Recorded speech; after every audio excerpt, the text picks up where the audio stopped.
So this is just wedging the clay, getting air bubbles out and homogenizing it so that it's all the same. You know, all the different clays are mixed together nicely, and mostly that there's no air bubbles. And so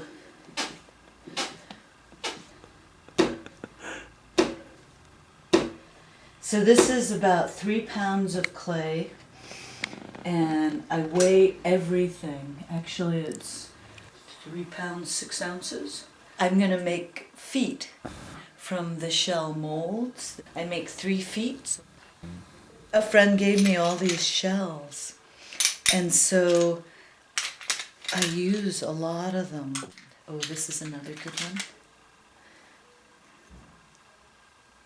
So you can just press it into the clay and get these great impressions. Yeah, I just make clay molds because they're easier to deal with. And you don't have plaster sitting around the studio, you know, that is liable to chip and all of that stuff.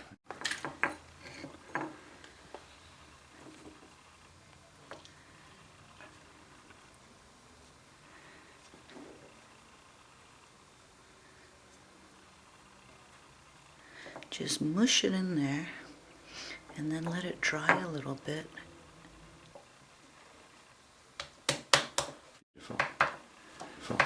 This is throwing a slab. And so this is what my high school pottery teacher told me, and she taught me. And it feels great because you're just making the clay move, you know? And you can kind of make it the shape that you want, sort of. And so I'm throwing the slab on my concrete wedging table and not using a slab roller and not using a rolling pin. The quality of the slab is different because the clay is being compressed in all different directions and repeatedly compressed, because I throw it down a whole bunch of times until I get it the size and the thickness that I want. This is just rope, beautiful like organic hemp ropes. And then these are also made from clay. And so you can just roll this stuff on here.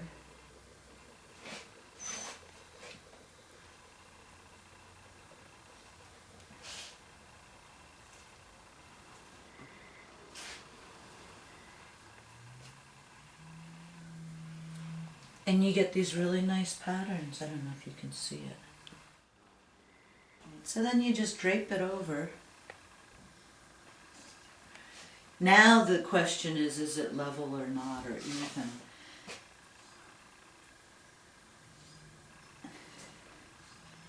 And I just try to get it in. I kind of make the wiggles.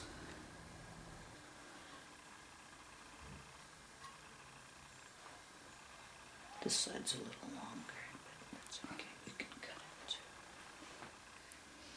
It's sort of in place. Like that one's it's okay. It'll be okay. See, they're all kind of evenly the same. You've got to compress the rim. Otherwise it'll crack, right? This is the key part.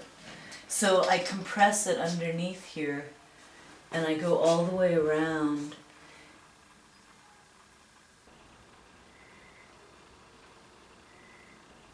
How did you get another rim there? You got a little line there. That's from the throwing. You know, it kind of doubles over when you're throwing it.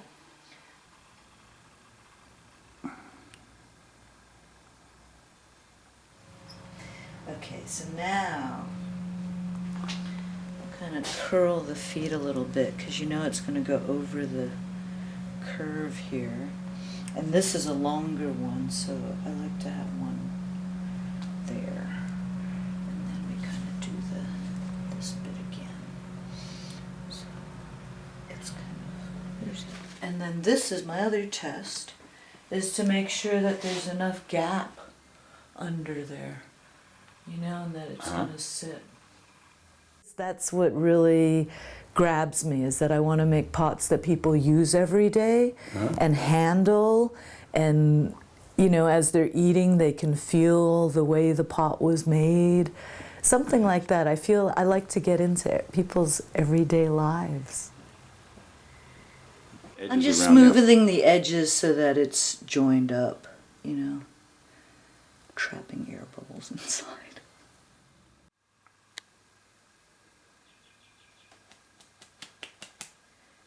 Usually I put it on kind of the longest one because you figure that's where your hand will go. And the other thing that is an inspiration for me is living by the ocean. Because I lived in Nepal for 25 years or something, and it's a landlocked country. You know, you're in the mountains all the time. So now we live in Santa Cruz and we live a mile from the ocean, and I'm on the water rowing as much as I possibly can. And so the ocean life and the fish that we see, the seaweed, the kelp, it's just wonderful. I love being here. It's really re-energizing. It's energizing for me. Yeah, and that's reflected in the shell bowls, the shape of it, kind of the waviness, the looseness of the, you know, the top of it, and in the, I mean, a little bit I'm trying to do brush work, and so I have some kelp designs. Last year I did some different fish, and the shells and the impressions of the shells. The impressions of the shells,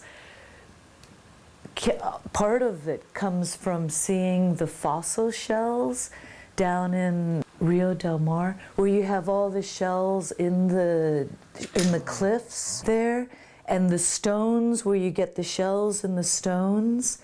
And so you see the shells fossilized.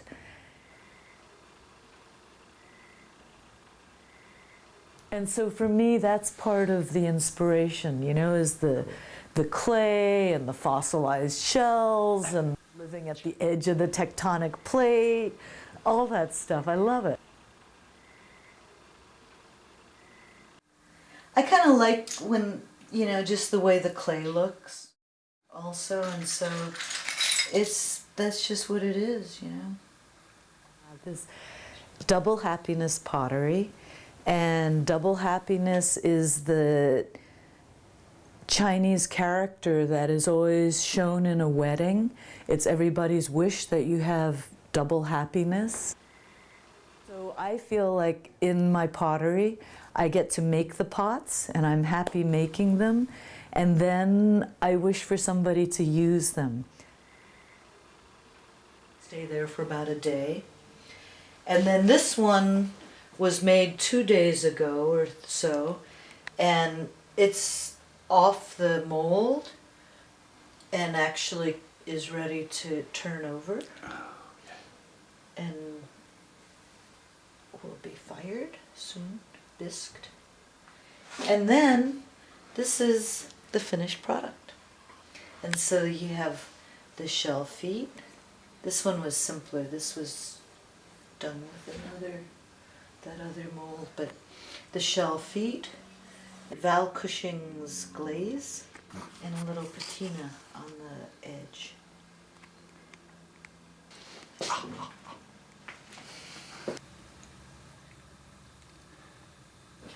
And that's the inspiration for the shell, for the bowl.